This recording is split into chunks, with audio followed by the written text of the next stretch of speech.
تفتكر انت لو ما معكش القرشين دول كنت هتعرف تبقى في وسط الناس دي؟ يا ابني مش عشان قربت من الناس دي هتبقى واحد منهم. انت لو رحت وطلبت بنتهم هيرضوا؟ عايز تبقى محترم بجد؟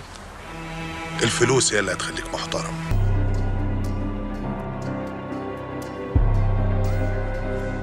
صباح الفل او مساء الفل عليكم.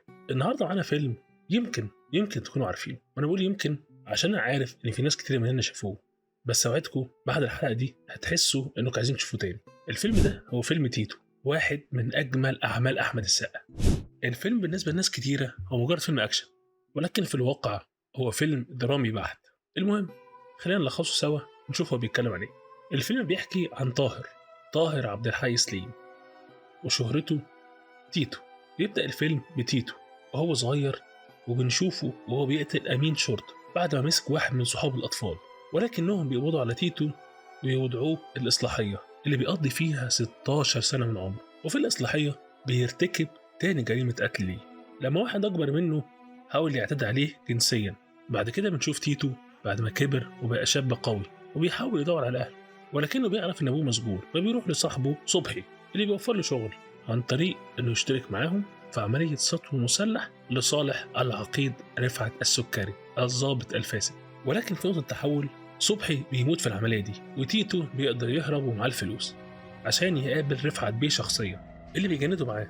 ولكن في هذه الأثناء حياة تيتو بتتشقلب. بعد ما الدنيا بقت تمام معاه بيقابل صديق مختلف وهو فارس اللي بيقابله صدفة، ولكن الصدفة دي بتغير حياة تيتو. وبسبب فارس يبدأ يفكر في التوبة ويبعد عن الإجرام بعد ما قابل عيلة فارس. وبيزيد أكتر الإحساس ده عنده لما بيقابل نور أخصائية التخاطب اللي بتساعد الأطفال ذوي الاحتياجات الخاصة، وبتنشأ بينهم بداية قصة حب. وبيعرفها على رضا الطفل اللي شاف فيه نسخة منه وهو صغير، فبيحاول يساعده ويبعده عن طريق الشارع. ومن ضمن الأمور المهمة إن تيتو ما قتلش غير مرتين بس يا جماعة في حياته، وكان دفاعا عن نفسه أو عن صديق ليه. ولكن لما رفعت بيه بيطلب منه مهمة أخيرة وهي إنه يقتل ضابط شريف مش مخليه يعرف يشتغل، وتيتو في بيته مش بيقدر يقتله لأن ببساطة الشخص ده ملوش ذنب في الحياة غير إنه شريف. فبالتالي رفعت بيه بيأمر بقتل تيتو عشان تنتهي حكاية تيتو، ولكن حكايته عايشة معانا كلنا. فيلم تيتو مليء بالنقاط اللي نفسي أتكلم فيها من زمان، ولكن خلينا نبدأ واحدة واحدة. أول نقطة هي إن كم واحد فينا بيعيش حياة هو ما اختارهاش. انت بتطلع تلاقي نفسك في بيئه معينه، ناس بتعيش بطريقه معينه، او بيتقال لك انزل اقعد في الشارع العب مع الناس اللي هناك، محدش بيقول لك تعمل ايه او ما تعملش ايه. ومن وانت طفل بتتعامل مع بيئه مدمره، ناس سوري بتشرب مخدرات او بتاكل اي اكل سواء من الزباله او اكل بايظ، فبتطلع زيهم ويمكن اسوأ. بالنسبه لاي حد في نفس الظروف هو ده بيته ودي بيئته اللي احتوته وكانوا بيتكلموا معاه، فطبيعي جدا هتلاقيه بيدافع عنهم. هيبقى بالنسبه له هم دول اهله، مش الناس اللي في البيت اللي مش عارفين عنه اي حاجه، وكل كلامهم معاه في البيت سلبي ومن نوعيه انت عيل فقدان ومش نافع، زي ما شفنا في الفيلم رضا اللي كان بيقوم بدور يا جماعه الباك ستوري لتيتو عشان نعرف ايه اللي تيتو مر بيه في بيته عشان يبقى هو تيتو. للاسف دي نقطه الناس كلها بتنساها، ان محدش فينا طلع وحش لوحده ومليان بالعنف وعجبه طريق الشر والكلام ده. الواقع يا جماعه ان اللي حوالينا بيأثر فينا حتى واحنا كبار، ما بالك بقى الطفل لسه بيكتشف الدنيا. للاسف في مجتمعنا ومجتمعات تانية كتيره بننسى ان اللي انت قاعد فيه هو اللي هتطلع عليه بشكل كبير. وزي ما اغنيه الفيلم كانت بتقول الحكاية ما بتنتهيش لطفل جواي كان نفسه في يوم يعيش، والحكاية ما بتنتهيش. ناس كتيرة مننا معاشوش هم أطفال، وللأسف يا جماعة محدش بيسامحنا ولا حد يجي يقول أصلا محدش يحتوى وهو صغير. كله هيحاسبك على النقطة اللي أنت فيها. لو أنت كسلان ووحش وحالتك بالبال هيقولك أنت كسلان وكده، محدش هيبص أنت مريت بإيه من تروما أو مواقف صعبة أو حاجات أثرت فيك نفسيا أو جسديا. محدش هيبص على الكلام ده. الناس بتمشي، الناس بتنسى، محدش بيفتكر لك حاجة. تاني نقطة حابب أتكلم فيها هي لحظة الفوقة. لما تشوف شخص أو بيئة كويسة حتى وتقول أنا نفسي أكون كده، نفسي أكون زي الناس دي يا جماعة. اللحظة دي جات لي تيتو لما شاف الحاجة اللي كان طول عمره مفتقدها، أسرة وبيت وناس بتحبه وبتهرج معاه. باختصار كده يا جماعة ناس قابلينه ومش حاسس في وسطهم إنهم عيوب أو إن الماضي ده بيطارده. بداية جديدة يا جماعة يقدر يكون فيها شخص جديد. ولكن للأسف الموضوع مش سهل كده، لأن الماضي بيطاردنا دايما. في الفيلم فارس تقبل ماضي تيتو وتصالح معانا إن ده كان في الماضي، ولكن نور حبه الأول ما تقبلتش ده بسهولة، والماضي فضل ينغص على تيتو حياته. حتى لما حب يبقى شريف ويعيش في حاله معرفش، لأن رفعت بيه ما كانش ينفع يسيبه عايش ويعرف عنه كل الحاجات دي، وكمان رفض أوامره. وهنا بقى يا جماعة يجي السؤال اللي نفسي انتوا بجد تجاوبوني عليه في الكومنتس أو في whatever انتوا تسمعوني فين. ابعتولي حتى قولوا لي، بس قولوا لي ردكم، كم واحد فيكم حاول يتغير وفشل؟ وهل استسلمتم ولا لسه بتحاولوا تغيروا؟ يا ريت بس تبعتوا لي الاجابات.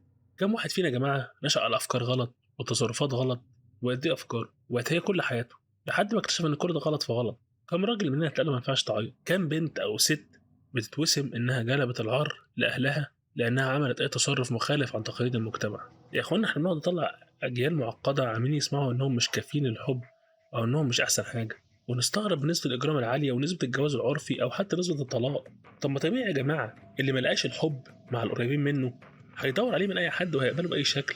يعني في مثل أنا مش كاتبه بس أنا افتكرت دلوقتي وأنا بتكلم معاكم، مثل أفريقي تقريبا اللي هو كان بيقول الطفل الذي لم يشعر بدفء القبيلة سيعود إليها لاحقا ويحرقها لو يشعر بدفئها. نفس الكلام، أنا كطفل أو أنا كشخص صغير أو تيفر ما حسيتش بدفء الحب أو إن حد محتويني أو حد شايفني كويس أو شايفني حلو، ما طبيعي هدور على الحب ده في اماكن تانية ممكن تكونش سليمه، ممكن تكون علاقات مؤذيه او علاقات توكسيك. فما نجيش نلوم يا جماعه على الناس اللي بتقع في العلاقات الوحشه او ان انت تقول له انت يا عم انت ما بتلاقيش غير العلاقات دي. بعض الناس مننا يا جماعه، وانا عارف ان في ناس بتسمع دلوقتي تحس بالكلام ده، انا بقول الكلام ده عشان اقول لكم احنا مع بعض، ما تعملش كده في نفسك. ساعات ما بتلاقيش غير اي علاقه، اي حد يقبلك، انت عايز حد يقبلك وخلاص، سواء كان مجرم او كانت واحده علاقه توكسيك مثلا او شاب توكسيك، حد يا جماعه لسوري يعني يديك اللي انت ما خدتوش من اهلك، يديك الاحاسيس اللي انت ما حطيتهاش مع ناس قريبه منك. يعني المهم اخر نقطه هي ان يمكن البعض مننا ما اختارش حاجات كتير وهو صغير، ده صح، بس نقدر نشوف حد ونساعده. ده شفناه لما تيتو ساعد رضا، شاف في طفولته وكان نفسه يساعده عشان يمكن فعلا الحياه والناس مش هتسيبنا نتحرر من ماضينا، ولكن احنا نقدر نمنع الموضوع ده، نقدر نمنع الموضوع ده انه يحصل لحد غيرنا، ما نخلوش يحصله تاني ويعيش اللي احنا عشناه. وانا شخصيا مقتنع ان اي حد فينا بيعمل كده هو بيعمله لنفسه قبل اي حاجه تانيه، وكأنه بيطبطب على روحه عشان كلنا كنا عايزين حد يجي يطبطب علينا يقول لنا ان احنا حلوين وما فيناش عيب او مشكله، مش محتاجين نبقى رفيعين ونشرب اللبن او شعرنا يبقى متسرع عشان الناس تحبنا. حد يحبنا وخلاص يا جماعه، واحنا تخان واحنا شعرنا كيرلي واحنا ما بنشربش اللبن واحنا بنعمل اي حاجه في الدنيا، كل واحد فينا نفسه حد يحبه ومش محتاج يا جماعه. انا والله انا بقول نفسي زي ما بقول لكم قبل ما بقول لاي حد، احنا كويسين زي ما احنا. لو انت شايف حاجه في نفسك عايز تغيرها غيرها، بس ما تغيرهاش عشان حد، عشان الحد ده هيجي وقت ويزهق برضه من الحاجه اللي انت عملتها جديده. وللاسف يا جماعه ممكن الموضوع ده ما يحصلش من الناس، فبنعمله لنفسنا ونقدر ان نعمله غيرنا. زي ما قلت ان انت تشوف طفل او حد ما تحاول ما تخلوش يمر، او حتى لو دخلت في علاقه ولقيت الطرف اللي معاك يمر بمشاكل زي كده تحاول تطبطب عليه عشان انت مش عايز يمر باللي انت مريت بيه. فانا بالنسبه لي بشوفها ان احنا على الاقل بنحاول نكسر الحلقه المفرغه اللي بتحصل لنا دي. اجيال بتسلم اجيال يا جماعه حب مشروط، لازم تبقى كذا عشان احبك، لازم تعمل كذا عشان تبقى كويس. وفي جمله جميله جدا للمهاتما غاندي بتقول كن انت التغيير الذي تريد ان تراه في العالم. فاتليست في فيلم تيتو الشخصيه حاولت تكسر اللوب دي وتكسر العيشه اللي هي عاشتها وينقذ طفل زي رضا، عشان يمكن رضا ده ينقذ واحد وبدوره المجتمع يتحسن. يمكن تيتو كان مجرم على مدار الفيلم، ولكن هل هو في الحقيقه مجرم يا جماعه؟ برضه سؤال حاولوا تجاوبوني عليه. يعني هل هو في الحقيقه مجرم ولا هو ضحيه للمجتمع اللي سابه واهله اللي خلفوه خلاص وهو عيل وجاي وخلاص؟ ده بجد يا جماعه مش سكريبت، ده مش البرنامج، بس ده سؤال بيراودني كتير. يعني هل هو فعلا مجرم ككاركتر ده؟ هل هو مجرم فعلا؟ هو مجرم بمسمى القانون، ولكن تفتكروا لو ما كانش يعني لو كان لقى حد قال له انت كويس يا ابني ما تنزلش الشارع اقعد معانا، كان هيتحول للسكه دي؟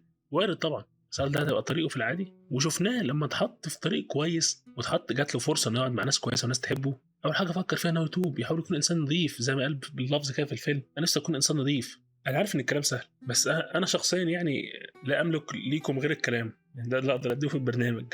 وانا شخصيا زي ما قلت انا بحاول اعمل كده مع نفسي ومع الاخرين رغم ان الموضوع صعب والله. فاتمنى ان اي حد يسمع الحلقه دي وواصل للاخر يعني انه يحاول يعمل ده هو كمان. المهم دي كانت رؤيتي الشخصيه لفيلم تيتو. يعني بشكر محمد حفظي على الفيلم الجميل ده اللي هو كاتب الفيلم ومنتج مشهور جدا دلوقتي، واخراج طارق العريان طبعا.